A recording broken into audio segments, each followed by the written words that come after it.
착하게 살았는데 왜 나만 점점 더 무시당하는 걸까요?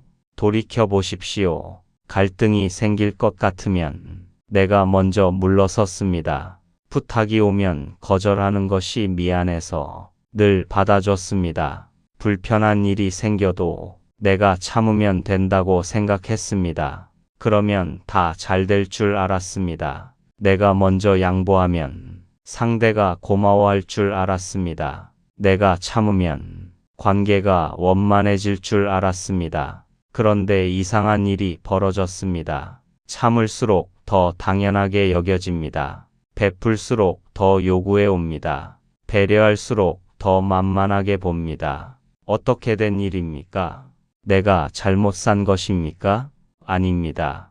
당신이 잘못 산 것이 아닙니다. 다만 아무도 알려주지 않은 한 가지 진실을 모르셨던 것입니다. 모두에게 좋은 사람이 되려 할수록 아무도 당신을 소중히 여기지 않는다는 이 냉혹하고 슬픈 역설을 오늘 이 시간 정약용 선생의 지혜와 심리학의 통찰을 함께 빌려 그 역설의 정체를 끝까지 파헤쳐 드리겠습니다. 오늘 이야기가 마음에 드신다면 구독과 좋아요로 응원해 주십시오. 그 응원이 이 채널을 이어가는 가장 큰 힘이 됩니다. 첫 번째 이야기입니다. 마음의 근육이 어떻게 만들어지는가에 대해 말씀드리겠습니다. 몸의 근육이 어떻게 만들어집니까?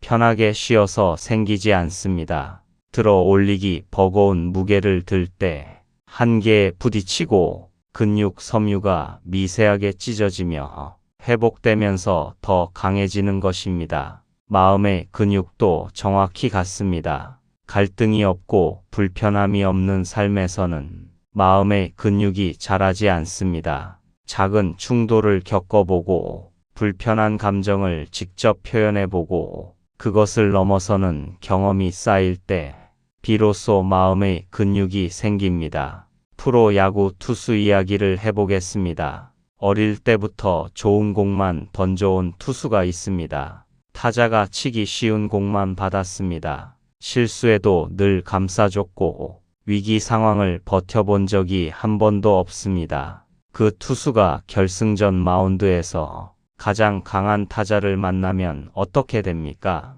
무너집니다. 한 번도 버텨본 적 없기 때문입니다. 반면 수없이 위기를 경험하며 무너지고 또 일어선 투수는 결정적인 순간에 오히려 빛납니다. 위기가 낯설지 않기 때문입니다. 관계에서도 그렇습니다. 평생 갈등을 피해온 사람은 작은 무례함 하나에 온종일 마음이 무너집니다. 며칠씩 잠을 설칩니다. 그리고 그 무례함을 준 사람 앞에서 또다시 참습니다. 적절한 분노를 표현해 본 적 없기 때문입니다. 적절한 불편함을 말해본 연습이 없기 때문입니다. 정약용 선생을 떠올려 보십시오. 그는 39살에 유배를 떠났습니다. 학문의 꽃을 피워야 할 그 나이에 전남 강진의 낯선 땅으로 내쫓겼습니다. 형 정약전은 흑산도로 보내졌고 셋째 형 정약종은 형장에서 목숨을 잃었습니다. 그 좌절의 깊이를 우리가 온전히 상상하기 어렵습니다. 그런데 정약용은 그 좌절을 피하려 하지 않았습니다. 외면하지도 않았습니다.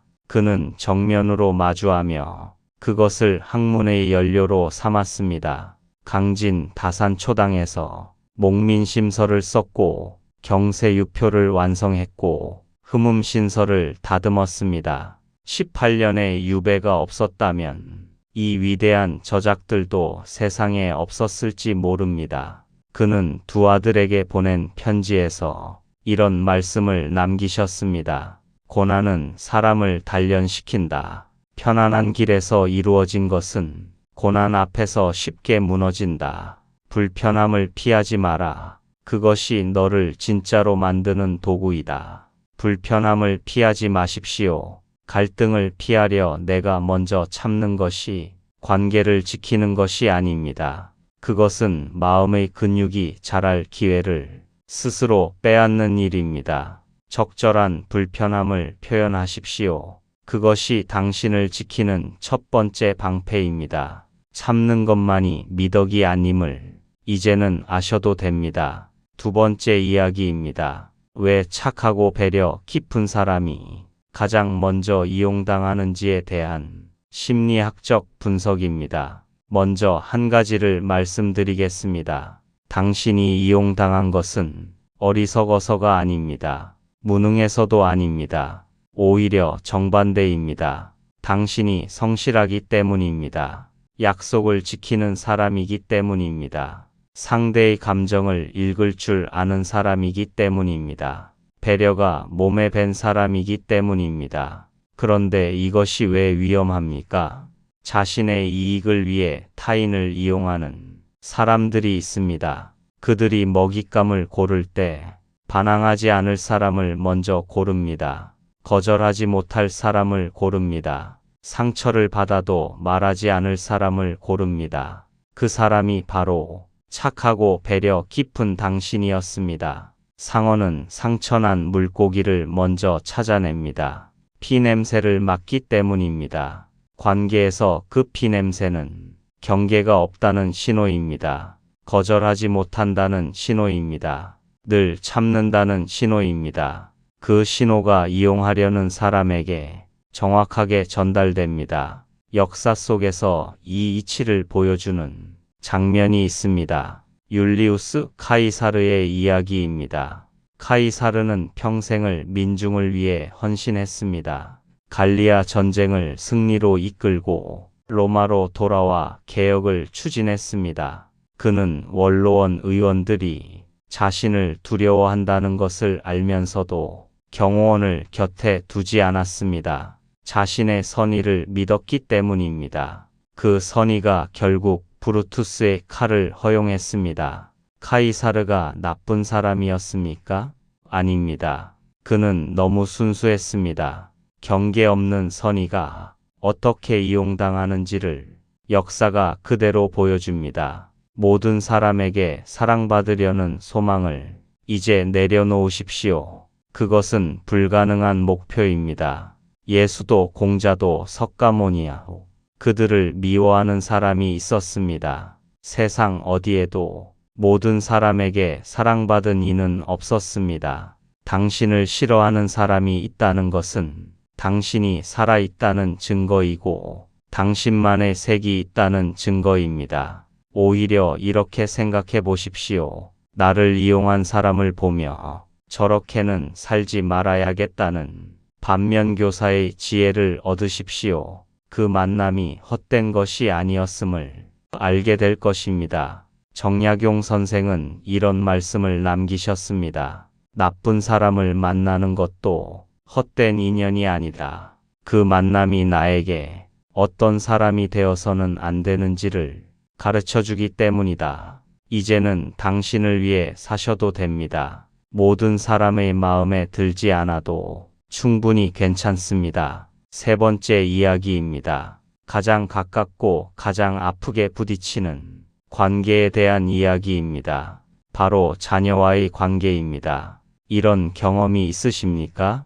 자녀가 어려움에 처해 있는 것이 보입니다. 그냥 두면 힘들어할 것 같습니다. 그래서 내가 먼저 나서서 해결해 줍니다. 취업이 안 되면 아는 사람을 통해 자리를 알아봐 주고 부부 사이가 삐걱거리면 내가 중간에서 조율하려 합니다. 돈이 모자란다 하면 노후 자금에서 덜어보태 줍니다. 그런데 자녀는 고마워하지 않습니다.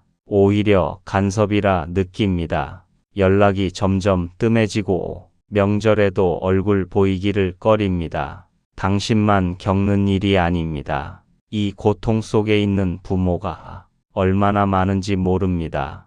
그런데 여기서 한 가지 조용한 물음을 드려야 할 것 같습니다. 자녀의 문제를 내가 해결해 줄 때 자녀에게 어떤 일이 생깁니까? 자녀는 스스로 문제를 해결하는 경험을 잃습니다. 실패하고 일어서는 회복 탄력성을 기회를 잃습니다. 그리고 마음속 깊은 곳에서 이런 느낌이 조용히 쌓입니다. 나는 혼자서는 아무것도 할 수 없는 사람인가? 우리 부모는 나를 믿지 않는구나. 그 답답함이 쌓여 결국 심리적 거리두기로 이어집니다. 몸은 곁에 있어도 마음은 이미 멀리 떠났습니다. 심리학에서는 이것을 정신적 가출이라 부릅니다. 세계적인 정신과 의사 칼 구스타프 융은 이런 말을 남겼습니다. 자녀에게 가장 큰 상처는 부모가 자녀 대신 살아주는 것이다.